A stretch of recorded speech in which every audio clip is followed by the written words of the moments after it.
new year. Now, in logistics and especially ocean freight, demand ramps up just before Chinese New Year and rates tend to go up. And then things tend to go back to normal after the new year. So shippers, when they're negotiating new rates, which actually many of the shippers do in the first quarter or the first part of the second quarter of the year, they need to plan their timings around this to make sure that those rate hikes don't affect their longer term rates for the next agreement. So the timing of the Lunar New Year is based on the moon cycles, and it tends to be end of Jan or February.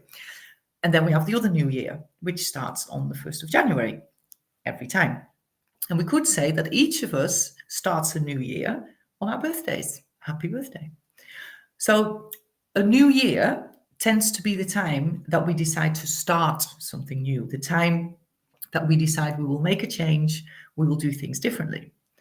And many of us even wait until a new year before we start.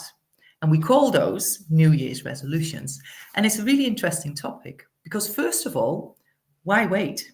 If in October you know you want to change something, why wait until the 1st of January? And the other thing is that most of us, when we want to change something, we focus on changing our behavior and our actions. And we use what we call our willpower. And the will is actually one of our 6 mental muscles. So we use the will to change that behavior and those actions with the intention of getting a different result and with the intention of maybe achieving a particular goal. Now, of course, you've got to change your behavior and you've got to change your actions to change something, because unless you do, nothing will actually change. However, using your will to do it is not going to work. That's really why the gyms in January are full and not anymore so much in February and March. And that's why after a few weeks, no matter what it is we started, we give up. We go back to how things were and we say, oh, well, we'll try again later. So why is that? Well, our actions and our behaviors are determined and controlled by our conditioning, our beliefs, and on how we see ourselves. So what we really need to change is that. We need to change our conditioning or programming, our beliefs of what we think is and isn't possible, and our self-image. Because after all, really, you cannot achieve beyond what you believe, and you definitely cannot outperform your self-image. So in my coaching, that is exactly what we work on. We get you to believe, we align your programming and your self-image with what you want. And then your actions and behavior will sort of automatically start to follow. And that is way less stressful and it takes way less effort. So in fact, it becomes quite easy and quite effortless. Now, one example I always give is someone who wants to get maybe fitter and healthier. Now, if they see themselves as someone who needs to maybe lose weight, for instance, then you see yourself as an overweight person. If you see yourself as someone with, for instance, high blood pressure or stressed with unhealthy eating habits, then ultimately that is what your result is going to be, because that's how you see yourself. Now, even if for a little while things are better, you are maybe fitter, you are healthier, at some point you'll revert back to how you were. And most of us have experienced that probably across a number of elements and topics in our lives, right?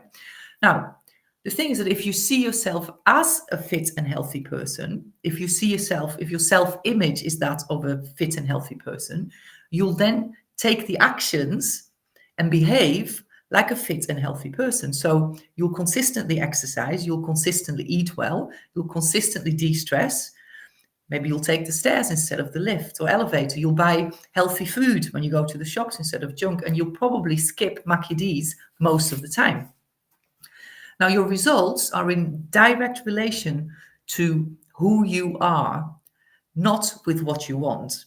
And the difficulty lies in what we call our knowing-doing gap.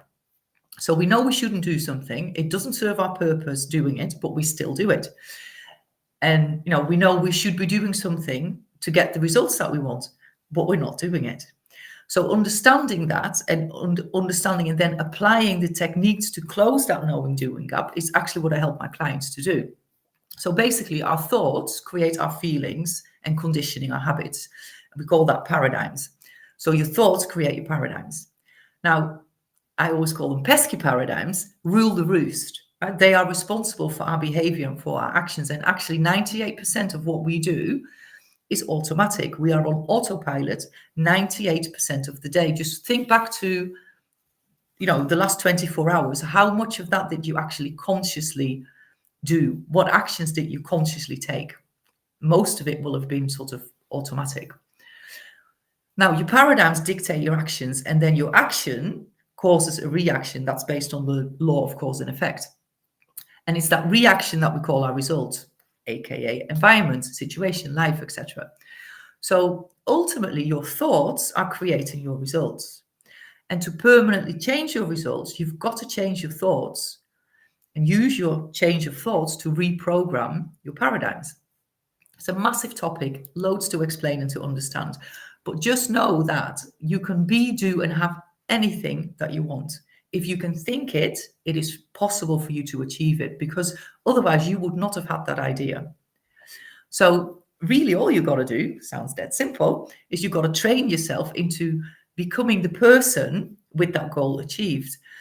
And it is probably likely that you'll need a coach or a mentor to help you with that, someone to help you, help guide you, to drag you out of your comfort zone, to get you thinking outside of your box, and to really stop you from drifting. And especially if there's something that you've wanted for a while, it's going to massively improve your life, but it's just not happening. So why wait? And really, this is what I love so much about what I do, because when my clients start to see themselves, and this happens very quickly, as the person that they want to become, then things start to change really, really very rapidly. So if that's something you want to do for you, then reach out for your free session and we'll talk more about how it all works and to get you on your way to what you really want. That's it.